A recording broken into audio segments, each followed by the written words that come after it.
안녕하신가요? 저는 흔히 지나가는 말로라도 예쁘단 소리를 들어본 적 없는 40대 후반의 이혼녀입니다. 그런 제가 전 남편에게 완벽하게 복수한 최고의 사연을 여러분께 들려드리고 싶어 이렇게 글을 쓰고 있네요. 그리고 만약 여러분도 저와 같은 상황이 된다면 저희 아빠처럼 현명하게 처리하셨으면 해요. 말했다시피 저는 여자 평균 외모보다 조금 딸리는 편에 속해요. 농담 아니고 부모님한테 말고는 정말 예쁘다는 소리를 들어본 적이 없거든요. 30대 중반이 될 때까지 모태솔로로 있었다면 말 다 한 거 아니겠어요? 예쁘다는 소리는 못 들어봤지만 귀에 딱지 앉을 정도로 많이 들어본 말이 따로 있었는데요. 제 부모님은 두 분 다 변호사이시거든요. 그래서 우리 집이 좀 넉넉하게 살았는데 과장 안 하고 재벌 딸이란 소리가 늘상 제 뒷공무니를 따라다녔어요. 저희 부모님께서 잘 나가는 주요 사기업 로펌 변호사이긴 해요. 친가 쪽, 외가 쪽 전부 다 한 자리 하시는 분들이 한 분 이상은 있는 괜찮은 집안이었죠. 그렇지만 저희 가네에서 그 누구도 제가 돈 많은 집 딸이라는 인식을 심어준 적은 없었어요. 제가 우리 집이 돈 많다는 걸 알게 된 건 사람들과 어울리게 되면서부터였는데요. 그 대표적인 것이 학교였죠. 친구들과 얘기하다 보면 자연스레 집안의 분위기나 사정, 부모님 직업 등 어느 정도 얘기를 하게 되잖아요. 학교 다닐 때 그런 식으로 생각 없이 대화를 나눴다가 소문이 쫙 퍼졌고 선생님들도 수업할 때면 한 번씩 언급하곤 했어요. 제가 법조인 딸이라는 걸 알고 제가 있는 반이라든지 제 앞에서는 학생들을 혼내거나 딱히 문제 삼을 만한 행동을 조심하기도 하셨죠. 학교뿐만이 아니었어요. 어딜 가나 그런 대우는 제 삶에서 당연하게 되어가더라고요. 정작 저는 재벌이라고 칭할 만큼 살고 있는지 잘 실감을 못했어요. 하고 싶은 걸 하고 살긴 했다만 그게 재벌 소리 들을 정도는 아니라고 봤거든요. 그냥 아빠랑 엄마가 나란히 법조인이다 보니까 풍족하게 살아온 정도? 제 주변에는 사람이 늘 많았는데 저는 그저 제가 성격 좋고 매력적이라 받는 관심들인 줄 알았습니다. 그런데 아니더라고요. 다 제 돈 보고 접근하는 사람들 뿐이었는데 그게 남자들도 마찬가지였죠. 특히 남자들은 어디서 제 소문을 건너듣고 와서는 저한테 관심 있는 척 찝쩍거리곤 했는데요. 결국 마무리되는 대화의 방향은 전부 부모님 직업에 관한 이야기였어요. 완전 금수저 아니냐면서 부모님이 둘 다 법조인이면 돈이 얼마 들어오는 거냐? 어릴 적 한 달에 용돈은 얼마 받았냐? 너랑 결혼하는 남자는 완전 신데렐라 되는 거 아니냐며 하나같이 부모님 얘기, 집안 얘기, 돈 얘기. 그건 아무리 눈치가 없더라도 상대방이 제게 관심 없다는 걸 알 수 있을 분위기였죠. 그게 당연하리만큼 익숙하게 자라온 저는 이젠 사람이 먼저 다가오면 무슨 얘기할지 감이 잡히는 정도가 되더군요. 한 번은 대학에 입학했을 때 그런 적이 있었어요. 부모님 직업을 일부러 숨겨보기도 했는데 저는 그때서야 사람들이 딱 저만 봤을 때 생각하는 이미지를 알아차릴 수 있게 되었죠. 사람들이 저를 대하는 대우가 제 부모님을 알고 있을 때와는 180도 다르더라고요. 다들 예쁜 애들이랑만 친해지려고 했고 저랑은 굳이 필요한 이유 아니고서야 딱히 말을 길게 섞지 않았어요. 그렇다고 부모님 직업을 이용할 생각은 없었는데 어쩌다가 제 부모님 직업이 들통나게 되는 바람에 저는 또다시 그간 겪었던 대우를 받으며 아부받는 삶을 누리게 되었습니다. 모른 척하며 인사도 안 할 때는 언제고 다들 눈빛부터 돌변하여 제게 아는 체를 하는데 인생 참 허탈하더군요. 나는 부모님이 만들어 놓은 배경 속에서만 가치가 있는 사람인 걸까? 당시엔 이런 생각을 많이 했었답니다. 그렇게 많은 관심 속에서 온전히 저라는 존재를 봐주는 사람 하나 사귀지 못하고 대학을 졸업하게 되었습니다. 다들 저보고 부모님이 변호사니까 나도 부모님 길을 따라가는 거 아니냐고 하는데 아니요, 절대요. 살면서 변호사라는 직업이 주는 파워를 충분히 느끼긴 했지만 저는 한 번도 변호사에 대해 갈망한 적이 없어요. 너무 가까이서 부모님이 하는 일을 지켜보다 보니 변호사에 대한 매력이 오히려 반감되기도 했고 또 직업 때문에 제 가치가 가려지는 것에 신물이 난 상태라는 게 이유일 수 있겠네요. 그렇다고 부모님을 존경하지 않는 건 아니에요. 어디까지나 사회에서 동경의 시선을 받는 위치에 있다는 건 멋진 일이니까요. 변호사가 어떤 삶을 사는지 대강 알아버려서 변호사의 매력을 못 느꼈을 뿐이에요. 또 저는 법처럼 머리 쓰는 것보다 오히려 몸 쓰는 거에 더 관심이 가더라고요. 그게 옷을 만드는 일이었는데요. 문득 TV에서 한 다큐멘터리를 보고 눈길이 가기 시작했었죠. 당연히 옷 만드는 일 또한 아이디어 싸움이라 머리를 사용한다지만 부모님이 주구장창 하는 글씨와의 씨름이 아니라서 좋게만 보였고 사람의 손에서 만들어지는 창작물들이 심지어 멋있기까지 했어요. 그렇게 전공과 관련 없는 옷 만들기를 한참 알아봤습니다. 부모님께 얘기해 의류학원까지 등록하게 되었죠. 저희 부모님은 늘 제가 하고 싶은 일을 하며 지낼 수 있게 응원해 주셨기에 반박은 없었어요. 저는 그렇게 아무런 정보 없이 무작정 의류 세계로 뛰어들었습니다. 관심 가지고 시작해서 그런지 모든 수업이 재밌었고 손가락을 움직이며 작업을 할 때는 머릿속에 있는 잡생각까지 싹 씻겨나가서 좋더군요. 저는 빠른 시일 내에 의류학원에 꽤 잘하는 우등생으로 언급되기도 하는 지경까지 성장했어요. 옷에 대한 걸 많이 공부하고 배우다 보니 자연스럽게 저를 꾸미는 것도 시도하게 되더라고요. 물론 호박에 줄 긋는다고 수박이 되는 건 아니라지만 아주 가끔씩 용됐다는 소리를 듣곤 했는데요. 스쳐가듯 빠르게 지나간 칭찬이라도 그런 말을 들은 날이면 온종일 기분이 좋아 들떠 있었습니다. 저는 의료일에 완전 매료될 수밖에 없었어요. 제가 뛰어난 창작물을 만들어낼 때면 부모님 배경이 아닌 온전히 저로 봐주면서 제게 박수 쳐주는데 그게 그렇게 자존감이 올라가더라고요. 이 의류 계열은 특히나 개성이 강한 곳이라서 아이디어가 제일 중요했지 돈이나 외모는 그 뒷순이라는 것도 제가 이곳을 좋아할 수밖에 없는 조건이었죠. 제 창작물이 사랑을 받을 때면 마치 저는 제 자신이 사랑받는 기분을 간접적으로 느끼곤 했어요. 그렇게 계속 패션 계통으로 깊이 들어가다 보니 점차 피팅 모델들도 접할 수 있는 기회가 많아졌는데요. 와, 모델들이라서 그런지 피지컬이 일반인들과 남다르더라고요.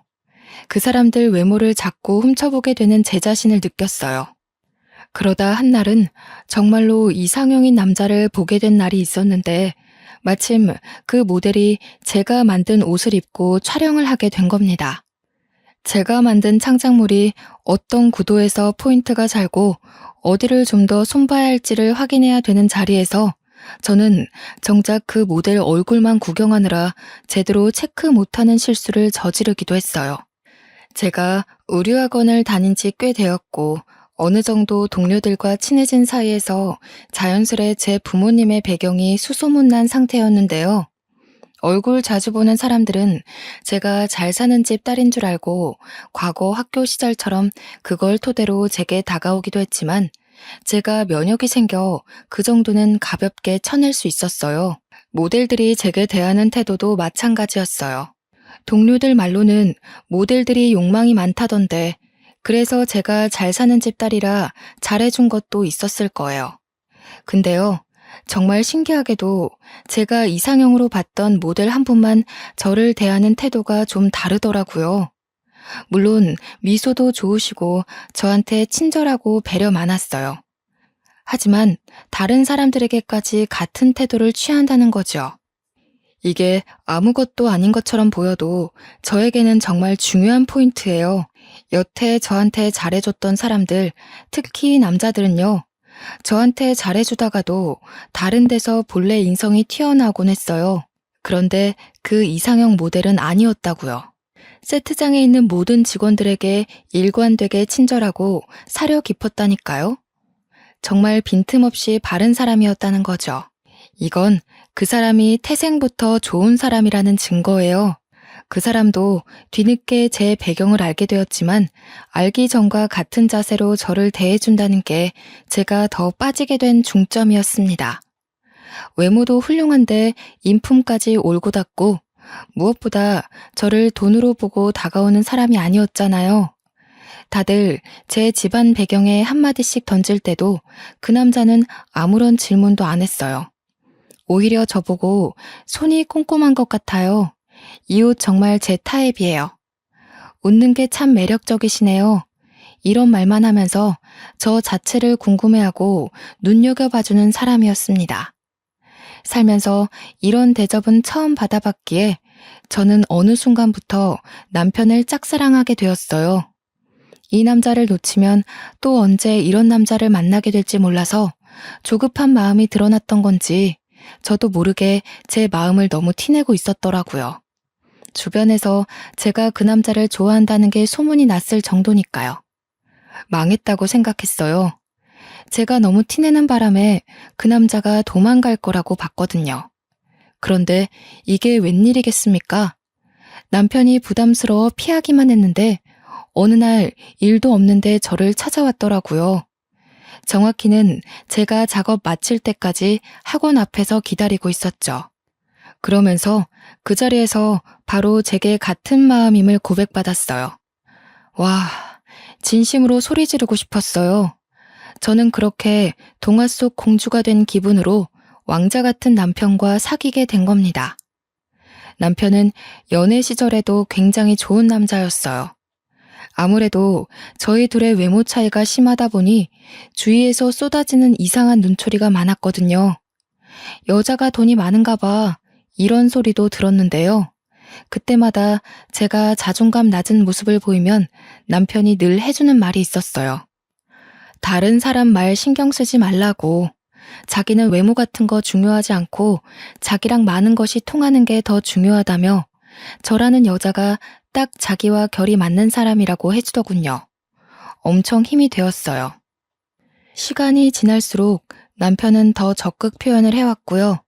한결같이 저를 사랑해주는 모습에 저는 이 사람이 첫 남자였음에도 결혼까지 생각할 정도로 빠졌습니다. 당연히 결혼을 생각할 수밖에 없었어요. 남편은 제가 야간 수업 때문에 늦는 날마다 밤길 위험하다며 먼 길을 마중 나와서는 집에 데려다 주던 사람이었으니까요. 솔직히 이건 진짜다라는 생각 들지 않나요?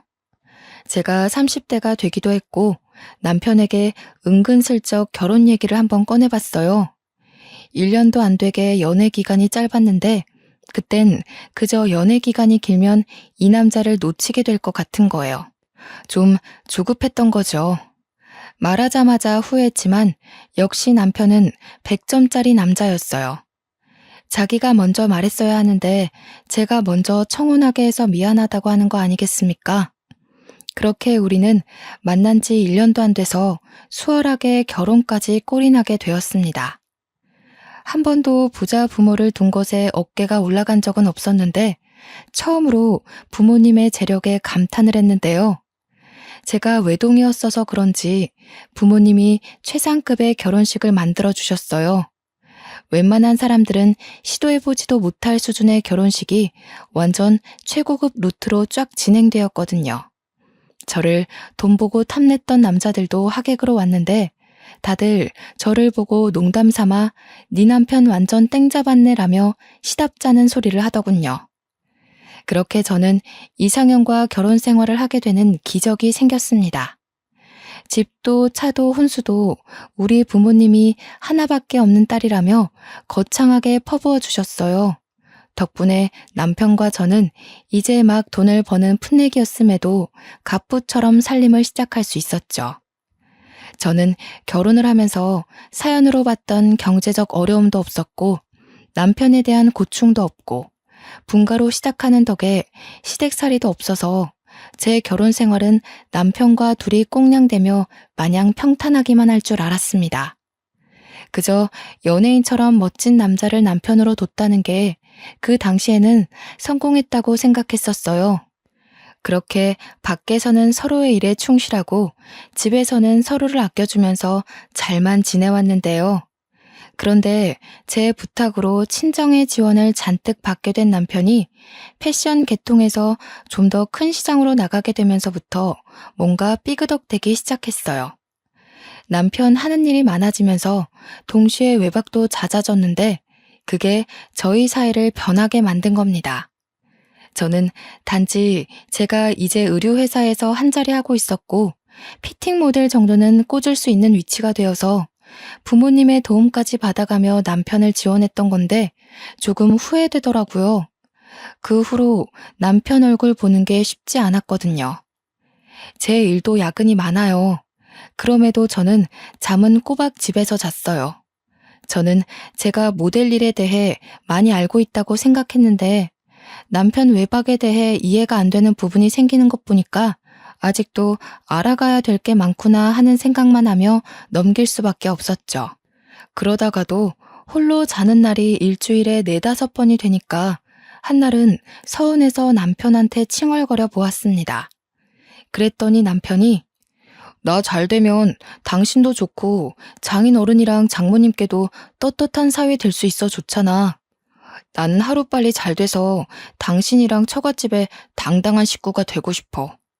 내가 이렇게나 든든하게 지원받고 있는데 아무런 성과가 없고 미래가 없다면 너도 장모님 장인어른도 속상할 거 아니야. 물 들어올 때 열심히 노저어야지. 몰랐는데 남편이 잘난 친정 때문에 알게 모르게 자존감이 낮았나 봅니다. 전장에서 전투적으로 싸우고 있는 남편에게 다 버리고 빨리 돌아오라 투정 부리는 부인이 된 기분이었어요. 창피했다는 거죠. 그래서 그 뒤로는 남편의 열정을 응원하며 계속 지원했어요. 얼굴 보는 날이 많이 없더라도 전화를 많이 하니까 그걸로 위안을 삼으면서요. 그러던 한날 오랜만에 남편이 일찍 일을 쉬게 되는 날이 있었는데요. 그날이 저희 부부관계에 금이 가도록 만들 사건의 불씨가 될 줄은 상상도 못했어요. 오랜만에 보는 남편이라 신나기도 했고 그렇다 보니 장난기가 생겨서 남편한테 서프라이즈 해주려고 몰래 일을 반차내고 집에 왔습니다. 때마침 남편이 화장실에 있더라고요. 놀래켜주기에 적절한 상황이라 급히 안방에 숨으려는데 남편 폰으로 전화가 오는 겁니다. 생각 없이 그쪽으로 시선이 갔어요. 누나 이렇게 떠있더군요. 근데 이상했어요. 누나? 남편은 밑으로 남동생만 하나 있지 여자 형제가 없거든요. 연애할 때도 저한테 여자를 잘 못 믿어서 비즈니스가 아니고서야 사적으로 연락처를 주고받아 본 건 제가 처음이라고 했었죠. 그런데 누나라니, 그렇다면 누나라는 사람은 일로 만난 사람인가? 꼬리에 꼬리를 무는 생각 때문에 계속 울리는 휴대폰에서 시선을 못 떼겠더라고요. 한 번도 아니고 2~3번이나 전화가 오고 있기도 했고요. 결국 호기심에 받아버렸지 뭡니까? 우리 지훈이 삐친 거 좀 풀렸어? 누나가 미안해. 너랑 제대로 만나려면 전 남편을 빨리 처리하는 게 좋으니까. 이혼에만 정신 팔려서 우리 100일인 줄은 까맣게 모르고 있었네. 이제 전 남편이랑은 완전히 정리했으니까 질투하지 마. 난 너밖에 없어. 알겠지? 화 풀리면 새 차 쇼핑하러 가자. 요즘 잘 나가는 애들은 차 2~3대씩 갖고 있다잖아. 누나가 우리 지훈이한테 어울리는 걸로 하나 뽑아줄게. 저는 제 귀가 잘못된 줄 알았습니다. 그리고 이 누나라는 사람이 제 남편을 다른 사람으로 착각해서 잘못 연락했다고 생각했죠. 그러나 지훈이란 이름은 제 남편이 맞고 이 누나가 제 남편 폰에 저장되어 있는 것도 사실이지 않습니까? 아무리 상황을 유연하게 해석하려 해도 100일, 이혼, 질투 이런 걸 비즈니스 단어로 인식하기엔 무리가 있었어요. 부정할래도 부정할 건덕지가 없었다는 겁니다. 너무 엄청난 사실을 들어버려서 말문이 막힌 채 멍청하게 서 있는데 수화기 안에서 계속 지훈아? 지훈아 하면서 뒤이어 하는 말이 있더군요. 네 못생긴 와이프는 언제쯤 정리되는데? 나 얼마나 기다려야 돼. 이제 네가 나 확실히 책임져야 되는 거 알지? 너 하나 보고 이혼까지 했단 말이야.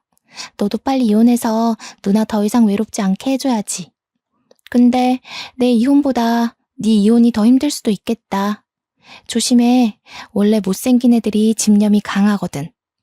괜히 심기 건드려서 보복당하지 말고 잘 어르고 달래서 떼어내. 만약에 혹시라도 그 집에서 돈 내세우면서 면박 주잖아? 그럼 누나한테 전화해. 도와줄 테니까. 누나 건물주인 거 알지? 응? 이러면 삐친 거 좀 풀려나? 저는 제 얘기가 나오자 더는 듣지 못하고 끊어버렸습니다. 끊고 났는데도 머릿속에서 못생긴 와이프, 이혼, 집념 이런 말들이 떠나질 않더군요. 그때 남편이 욕실에서 나오는 소리가 들려서 침대 위에 그대로 폰을 올려놓고 상황을 모르는 척 해버렸어요.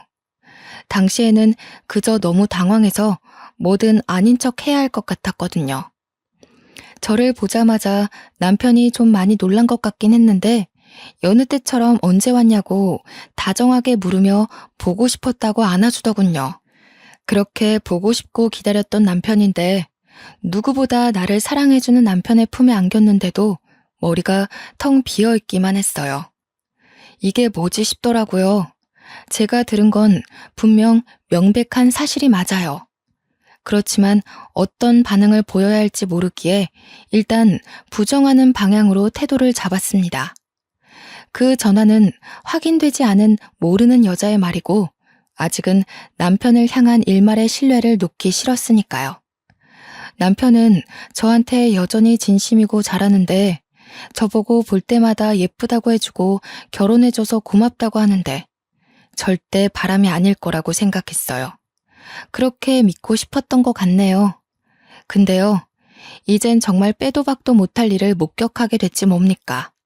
그날 남편 폰으로 그런 전화를 받고 나서 신경 안 쓰고 싶어도 계속 그 여자 말에 신경 쓰이더라고요.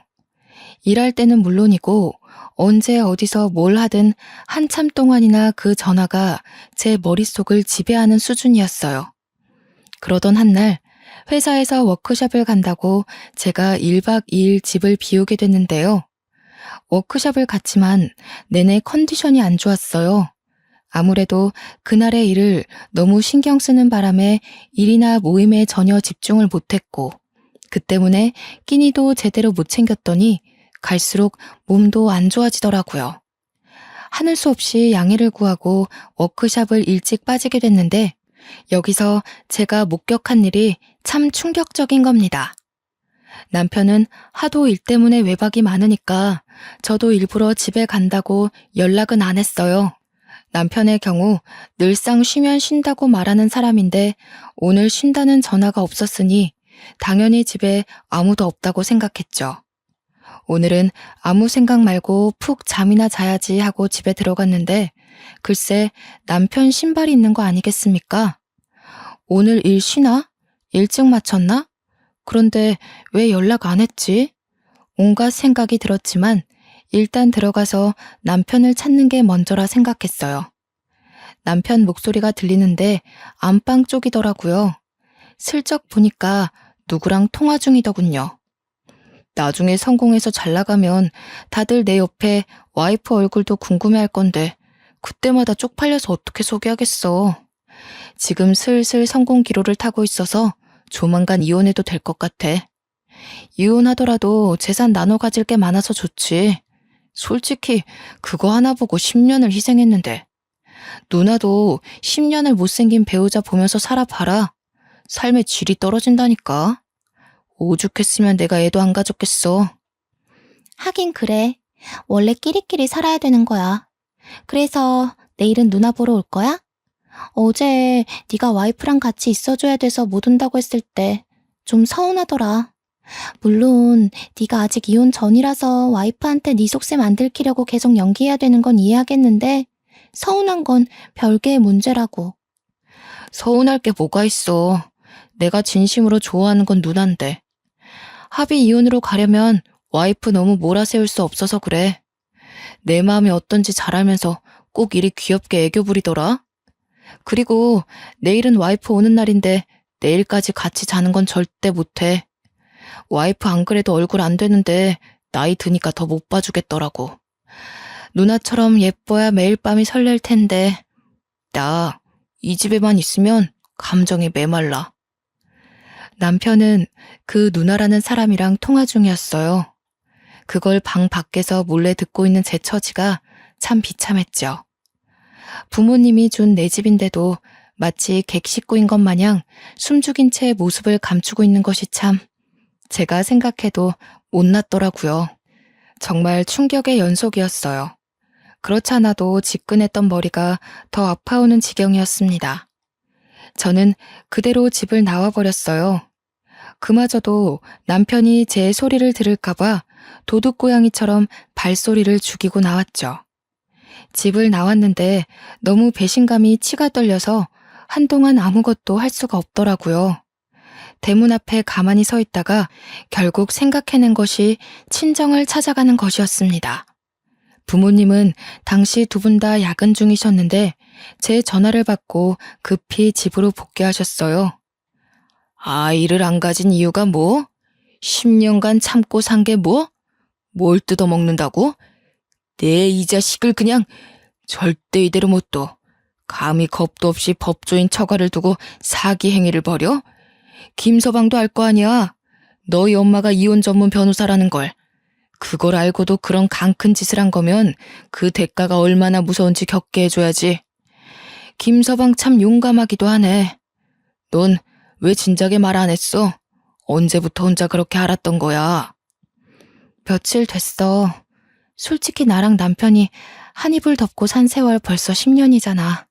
그 10년 동안 한결같이 나만 봐준 사람이고 남편이 바람 폈다는 걸 믿고 싶지 않았어. 진짜 좋은 사람이었는데 도무지 받아들이기가 어렵더라고. 사실이 아닐 수가 없을 만큼 증거가 확실했는데 바보같이 그런 꼴을 보고도 아니라고 믿고 싶었어. 이거 당연히 이혼할 수밖에 없는 거지? 사실 그게 좀 무서워. 나 사회적으로 도태되는 건 아닐까? 네 탓 아니야. 그런 뒤 구린 놈들은 작정하고 마음 먹은 놈들이기 때문에 일반인들이 구분하기 어려워. 그래서 사기 결혼 당하는 케이스도 엄청 많고. 그래도 걱정 마. 딸, 부모가 둘이나 변호사인데 뭐가 무서워. 사실 집이랑 차랑 너네한테 들어간 비용 전부 우리가 대주겠다고 한 이유도 이거야. 내 딸이 이혼까지 안 가고 잘 살면 좋았겠다만 만일을 대비하는 것도 나쁘진 않으니까. 재산 분할해서 김서방이 가져가는 몫은 없을 거라 타격 좀 받을걸. 재산 노리고 결혼한 사람이라면. 친정 부모님이 변호사인 게 이럴 때 도움이 되더군요. 아무 생각이 없는 저와 달리 대처 방법이나 조언을 구할 게 참 많았어요. 친정 부모님은 화를 내면서도 금방 침착하게 대안을 짰습니다. 심지어 결혼 전부터 혹시 모를 이혼을 대비하고 저희 부부에게 일부러 더 지원해줬다는 말에 좀 놀랐네요. 한 번 더 부모님을 존경하게 되었죠. 친정 부모님은 일단 저보고 남편한테 티 안 낸 거는 잘했다고 했고요. 그 뒤부터 내내 방법을 알려주었어요. 저는 부모님이 시킨 대로 그날 밤 친정에서 자고 다음날 아침 남편한테 연락했습니다. 정말? 내년에 그 건물 시세가 그렇게 폭등해? 그러니까 내년에 그 건물에 로펌 사무실이 쫙 들어선다는 거지? 장인어른께서 주신 정보면 정확하겠네. 거기 입지 조건이 변호사들 사이에서 유명했구나. 장인어른께 꼭 감사하다고 전화드려야겠다. 너무 감사하잖아. 우리 집 생각해서 같이 먹고 살자고 이런 귀한 정보도 알려주시고. 사실 그 건물은 시댁 형편에 매매하기 부담스러운 비용이었어요. 그런데도 작년 건물 시세보다 조금 저렴한 비용으로 매매가 가능하다고 했더니 남편이 빚을 내서라도 사겠다는 겁니다. 억만장자 보장이라는 말에 홀랑 넘어간 것이죠. 이렇게 돈에 눈이 먼 사람이라는 것이 티가 나는데 제가 그동안 단단한 콩깍지가 씌었었나 봅니다. 남편은 평소에도 저희 친정 부모님 정보를 맹신하는 수준으로 믿었어요. 그래서 제 말에 의심도 없이 쉽게 넘어갔을 거예요. 남편이 돈에 미쳐서 저를 이용했으니 이런 정보를 던져주면 덥석 물 거라는 확신은 했는데요. 막상 그걸 한번 확인하는 셈이 되니 마음이 좀 씁쓸하긴 하더군요. 결국 남편은 바로 다음날 시댁에서 돈을 빌리면서까지 그 건물을 매입하게 되었습니다. 시댁은 대출까지 내서 남편이 그 건물을 살 수 있게 보태주었고요. 그리고 그때부터 저는 한동안 남편이 상간녀와 바람피는 증거를 모으면서 시간을 보냈어요. 정말 남편 앞에 단 한 톨의 재산도 남지 않도록 부모님이랑 잘 모의하여 일을 벌여갔죠. 그 와중에도 종종 집에서 남편과 시간을 보낼 때면 남편은 한결같이 제게 연기를 하였어요. 건물 정보 알려줬더니 요즘은 외박도 좀 줄었더라고요. 그러고 보니 그렇네요. 남편은 제가 친정으로부터 얻은 부동산 정보가 있거나 이름 있는 모델 회사의 계약권을 얻어올 때면 외박이 줄고는 했어요. 남편에게 마음이 식으니까 남편이 연애 시절처럼 웃는 모습도 그저 욕망 덩어리로만 보이더군요. 참 웃긴 일이죠. 저는 모든 준비를 마쳤고 친정에서 시키는 대로 때를 기다렸습니다. 그러다 아주 기가 막힌 타이밍이 찾아왔는데요. 제가 이혼을 요구하고 모든 걸 내려놓기에 딱 알맞은 날이었어요. 이 과정에서 참 어처구니 없었던 일이 또 있었는데 바로 시댁에서는 남편과 상간녀가 불륜을 저지르고 있는 걸 알고 있더군요. 우연히 엿들은 남편과 상간녀의 통화 때문에 알게 되었습니다. 심지어 한두 번이 아닌지 상간녀가 아주 며느리처럼 시어머니를 어머님으로 모시고 있었고 시댁과 만남의 자리를 가지게 된 그 모습이 저와 있을 때보다 훨씬 자연스러워 보였죠. 저희 엄마는 의뢰인 때문에 오지 못했고요. 아빠가 저와 동행해 주었는데요. 어디 잔치라도 났는지 한참 신나 있던 시댁으로 저와 아빠가 들이닥치니 시댁 식구들이 전부 당황하는 거 아니겠습니까? 남편을 밤마다 설레게 했던 상간녀 낯짝도 시댁과 같이 깜짝 놀라 있더군요. 여보, 갑자기 여길 어떻게 왔어? 장인어른께서는 이 시간에 어떻게... 제가 받은 연락이 없거든요. 밤늦게 갑자기 무슨 일이세요? 딸내미가 별 볼 일 없는 남자한테 바람 맞았는데 우리 아빠가 무슨 일로 여길 왔겠어. 참고로 우리 아빠 오늘은 당신 장인어른으로 온 거 아니야. 내 변호사로 같이 온 거야. 나 오늘 당신이랑 이혼할 거거든. 뭐라고? 이혼? 우리가 이혼을 왜 해? 변호사는 또 무슨 말이고. 도대체 무슨 소린지 하나도 모르겠어. 당신 무슨 일 있었어? 어제까지만 해도 같이 저녁 맛있게 먹고 잘 잤잖아. 안녕하세요, 사돈댁. 결혼식 후로 처음 뵙네요. 이혼 합의 때문에 들렸습니다. 식사는 나중에 하셔도 되지요? 우선 거실로 나와주시겠어요? 그나마 다 같이 앉을 수 있는 공간이 거실밖에 안 되네요. 이혼이라니요? 무슨 말씀하시는 건지 모르겠는데요. 사돈, 저희 아들이 뭐 실수라도 했나요? 며느리랑 싸웠다는 말도 들은 적이 없는데 갑자기 이러시는 이유를 모르겠네요. 잘 살고 있는 애들을 두고 뜬금없이 이혼이라니요. 다짜고짜 오셔서 앞뒤 설명도 안 해주시고 아무리 사돈지간이라지만 좀 무례한 거 아닌가요? 다른 사람도 아니고 사돈 입에서 무례라는 말이 나오는 건 기분이 좀 나쁘네요. 지금 저기 상간녀를 떡하니 앉혀두고 뻔뻔하게 연기하시는 겁니까? 잊으셨나 본데 저 변호사입니다. 사돈어른, 저 일평생 변호 일만 해온 사람이에요. 제가 저런 허접한 상간녀 하나 구분 못하는 신참처럼 보이진 않지 싶은데요. 아빠는 한순간에 차분하고 조리 있게 말하며 시댁 입을 싹 다물게 만들었어요. 분위기가 조용해지자 다시 제 남편에게 다가가 법 조항까지 읊어가면서 이혼 서류를 내밀었죠. 무슨 말씀이세요, 장인어른? 그런 게 아닙니다. 장인어른이 생각하시는 그런 방향 아니에요. 불륜이라뇨. 제가 아내를 두고 어떻게 그런 오해세요? 오해? 자네는 내가 호구로 보이나? 내가 자네 같은 사기꾼을 한 달에 300명 이상을 만나는 사람이야. 그 더러운 기질 하나 못 알아봐서 상황을 이렇게까지 끌고 왔을 것 같아? 우리가 겨우 하루 의심해서 이러는 걸로 보여? 내 딸이 자네가 불륜 행위 싸지르는 거 증거까지 차곡차곡 모았는데 여기서 대화로 따지고 싶은 말이 많지만 우리 딸이 또 상처받게 할 수 없어서 그것까진 참는 거야. 상간녀를 앞에 두고도 뻔뻔하게 아닌 척하는 시댁 식구를 보니 아빠도 저도 열이 받을 수밖에 없었어요. 화가 난 아빠는 변호사 체면까지 내려놓으며 법으로 협박을 하더군요.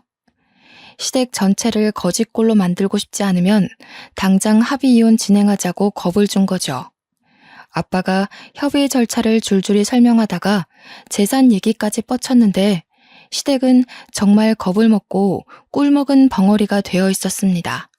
하긴 뭘 알아야 저희 아빠한테 대항을 하겠죠. 잠깐만요. 장인어른, 이렇게 이혼하시면 장인어른 쪽에서도 손해일 텐데요? 저처럼 가진 것 없는 사위한테 재산 나눠주기 아까워서 잠이나 편히 주무시겠어요? 변호사시면 더 잘 아실 거 아닙니까? 딸을 더 괴롭게 만들 셈이신가요? 남편은 아빠한테 약간 겁을 먹은 것 같았지만 뒤지지 않고 대응을 하더라고요. 아빠 입장에선 뭣도 모르는 법을 가지고 변호사인 자기를 어설프게 협박하려 드는 남편이 그저 우스웠을 겁니다. 아빠는 상황 파악 못하고 어깨를 으쓱거리는 남편한테 대고 네가 가지게 될 건 아무것도 없다고 설명을 해주었어요. 무식한 남편은 전문 용어에 크게 흔들리면서도 나름 들리는 대로 들었을 텐데요. 상속, 증여, 재산 분할 안 됨. 이런 걸 듣고 대충 파악하는 것 같더니 이제야 지 처지를 제대로 자각했나 봅니다. 몹시 당황하더라고요. 거기다 대고 제가 한 번 더 쐐기를 박았죠. 당신이 매입한 그 건물 내년부터 처분론이 들어갈 계획이야. 당신이 돈 때문에 나를 속여서 결혼을 진행했잖아. 그게 얼마나 더러운 기분인지 알게 해주고 싶더라고. 나도 당신 엿먹으라고 거짓 정보 알려준 거야. 워낙 경력 좋은 사기꾼이라 안 속을 줄 알았는데 금방 넘어오길래 좀 그렇더라. 당신이 그렇게 쉽게 속으니까 내가 이런 어설픈 사기꾼 하나 못 알아채는 눈먼 장님 같잖아. 남편은 이미 공포에 질려있는 얼굴이었어요. 자신이 저와 이혼하면 정말 한 푼도 떨어질 게 없다는 걸 온몸으로 느끼고 있는 모습이었죠. 다짜고짜 제 손을 잡으면서 꼬리를 확 내리는 태세를 보이는데 이성적인 매력이라곤 정말 다 떨어져 버리더군요. 피지컬이 멋있고 좋으면 뭐하나요? 돈 앞에서 개가 되는 걸. 여보, 이혼이라니. 우리 한 번도 싸운 적 없이 10년을 살아왔잖아. 우리가 왜 이혼을 해? 응? 당신, 나 안 사랑해? 나는 아직도 10년 전처럼 당신만 보면 설레는데 당신은 아니야? 나 많이 좋아해줬잖아. 남편이 안절부절하며 곧 거짓골이 될 자신을 모면하고자 애를 쓰고 있을 때였어요. 쥐죽은 듯 가만히 있던 상간녀가 뜬금없이 나서서 남편과 저를 갈라놓더라고요. 아, 돈 많다고 유세 부린다던 처가댁이 이 사람들이구나? 변호사 그거 얼마나 번다고요? 돈으로 협박하는 거면 저도 만만치 않게 대응할 수 있어요. 저 건물 2개나 있는 사람이거든요. 이 남자 제가 먹여 살릴 수 있으니까 사람 돈으로 깔보는 짓 그만하세요. 돈으로 협박하는 걸로 보이세요? 지금 법으로 협박하는 겁니다. 그쪽이 내 남편 껍데기에 빠져서 불륜 저지르던 증거물이 내 손에 있다고 했죠? 깔끔하게 해결되길 원하신다면 적당히 눈치 보고 빠지시죠. 이혼도 하셨다는 분이 남의 가정 파탄낼 만큼 낯짝 두꺼울 입장은 아니잖아요? 그쪽 전 남편은 당신이 바람나서 이혼당한 거 알고는 있는지 모르겠네. 뭐라고? 웃기는 년이네. 여기서 내 이혼 얘기가 왜 나와? 뭐 이런 모저리 같은 게 다 있어. 생기다 만 것처럼 생겨서는. 너 왜 지훈 씨가 외박 많이 했는지 아니? 지훈 씨가 너보고 상간녀가 입을 싸게 놀리려는 순간 남편이 나서서 상간녀의 입을 틀어막는 바람에 상간녀의 말이 끊어졌어요. 남편은 상간녀를 제게서 멀리 떨어뜨린 후 다시 저와 아빠한테 절절매기 시작했습니다. 저와 이혼하면 집, 차, 누리던 것 모두 다 뺏기고 심지어 큰돈 들여서 산 건물은 재산 분할 대상에 속한다고 하니 미치기 시작하더라고요. 자기가 가진 건 건물밖에 없는데 그걸 저한테 나눠주는 게 아깝기도 했을 겁니다. 남편은 자기가 불리한 상태라는 걸 잘 알고 있었어요. 그 똥마려운 강아지 같은 마음이 시댁 식구들에게도 전해졌나 봐요. 시댁도 뒤늦게 상황 파악하고 사돈어른 우리 사이에 왜 이러냐고 자기 아들이 워낙 모자란 애인데 잠깐 미쳐서 실수를 했다면서 태세 전환을 하는 거 아니겠어요? 그러더니 갑자기 옆에 있던 상간녀를 집에서 나가라고 독촉하며 내쫓기까지 하는 겁니다. 상간녀가 남편한테 도움을 청하며 소리를 질렀다만 남편은 들은 척도 안 하고 저한테만 매달려 있었어요. 남편은 지금 자기 앞날과 상관없는 건물주 여자가 필요한 게 아니었으니까요. 시댁에서 대출까지 받아 건물을 샀는데 이대로 저와 끝나면 빚만 생기는 거잖아요. 사랑이고 뭐고 눈앞에 닥친 빈털터리 신세 때문에 목숨을 오가는 상황인데 상간녀가 눈에 들어오겠습니까? 길게 끌어봤자 사돈 쪽이 명백히 불리하고 손해를 보게 될 겁니다. 그간의 인정도 있고 사돈 체면 생각해서 애들 관계를 합의 이혼으로 마치려고 하는 거니까 협조해 주시죠. 이쯤에서 정리하는 게 제일 무난한 해결이란 걸 아셨으면 좋겠네요. 얼른 도장 찍게, 김서방. 장인어른, 제가 어떻게 하면 용서해 주시겠어요? 다시 생각해 주시면 안 될까요? 제가 정말 잘못했습니다. 다시는 와이프 두고 다른 생각 안 할게요. 근데 이대로 끝나면 저희 집 진짜 거지 돼요. 굶어야 될지도 모른다고요. 자네 때문에 내 딸이 버린 세월이 무려 10년이야. 더 좋은 남자 만나서 살림 꾸려나갈 수 있는 기회를 막은 것도 자네 때문에 10년이나 걸렸어. 내가 진작에 알아보지 못해서 우리 딸이 이런 몹쓸 짓을 당한 것 같아 괴로워 미치겠거든. 네 장모 되는 사람은 지금 의뢰인 때문에 같이 못 왔는데 그만으로도 다행인 줄 알아. 나보다 네 장모가 더 피도 눈물도 없는 사람이니까. 사돈, 제가 애를 잘못 키웠어요. 제가 대신해서 이렇게 싹싹 필 테니까 우리 애는 한 번만 봐주시면 안 될까요? 정말 다시는 이런 일 없도록 혼쭐을 내놓겠습니다. 예? 제가 지금 바빠서요. 빨리 도장 찍게 김서방. 한 번만 더 같은 말 반복하게 하면 합의 이혼 접고 소송 들어갈 겁니다. 다들 그걸 원하시는 겁니까? 싹싹 빌던 남편은 거의 울면서 결국 도장을 찍었고 졸지에 시댁에 빚만 안겨준 불효자식이 되어버렸습니다. 상간녀도 당연히 소송했는데 이건 엄마의 도움이 컸어요. 시댁에 가서 초토화내지 못한 한을 상간녀 소송으로 풀더군요. 이혼 절차는 모두 마무리가 되었는데 제가 며칠간 고생하며 얻은 증거물을 왠지 법으로만 쓰기가 아깝더라고요. 저도 참 매정한 사람이었죠. 남편의 마지막 밥줄까지 끊어버리고자 패션 계통 사람들에게 모조리 뿌려버렸습니다. 제가 발 담그고 있는 이 계열의 단점이 워낙 입소문 빠르다는 거였는데요. 그런데 지금은 너무 큰 장점이 되어버렸네요. 남편 망하는 건 한순간이었고요. 남편과 함께 얼굴 팔린 상간녀 신상도 다 털렸다고 합니다. 이상형이면 뭐예요? 다른 놈들이랑 똑같은 도둑놈이었는걸. 이런 사람인 줄 알았으면 이상형이었어도 연애조차 안 했을 겁니다. 변호사 부모님 덕분에 모든 게 잘 해결했는데도 어딘가 모르게 마음 한구석이 씁쓸하더군요. 아무래도 결국 나 자체를 좋아해주는 사람은 없다는 걸 깨달은 거나 마찬가지여서일까요? 좀 슬펐네요.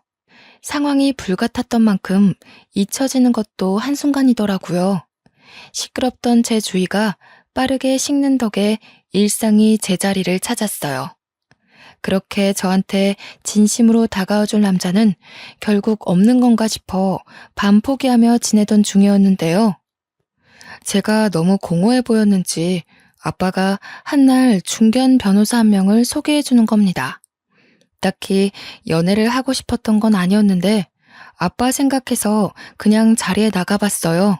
그런데 그분이 말투도 그렇고 특히나 생각하는 마음씨가 참 고운 겁니다. 남자 집안도 우리처럼 법조인 집안이라네요. 아빠 말로는 참 성실한 사람이라고 일만 하며 살아온 사람이라고 하는데 꾸밀 줄 모르는 거 보니 이해가더라고요. 부끄러워서 말을 버벅거리는 것도 나름 매력적이었어요. 변호사는 아무리 긴장되는 상황이라도 말 안 더듬을 줄 알았는데 서로 통하는 게 많았는데 이건 전 남편처럼 인위적인 게 아니더군요. 그래서 자연스레 마음이 열렸고 지금은 서로를 존중하며 2년째 만남을 가지고 있습니다. 솔직히 아직도 사람 잘 보는 기준이 뭔지 모르겠어요. 만약 전 남편처럼 작정하고 저를 속이려고 연기하는 사람을 또 만난다면 구분할 자신이 없거든요. 그렇다고 하더라도 이제는 그 모든 게 제 잘못이라고 자책하진 않기로 했습니다. 내가 못나서가 아니라 상대가 나쁜 거라고 생각하며 저를 지킬 수 있는 마음의 힘이 생겼다는 거죠. 지금의 만나는 남자친구가 그런 걸 잘 알려주기도 해서 건강한 대인관계를 연습 중이랍니다. 그러니까 다들 저처럼 나쁜 사람을 두고 자신을 자책하는 일은 없었으면 해요. 결코 우리의 잘못이 아니니깐요. 너무 하소연식으로 비춰진 건 아닌가 싶습니다. 다시 올려보니 좀 긴 글이었네요. 봐주시느라 고생하셨습니다. 고맙습니다.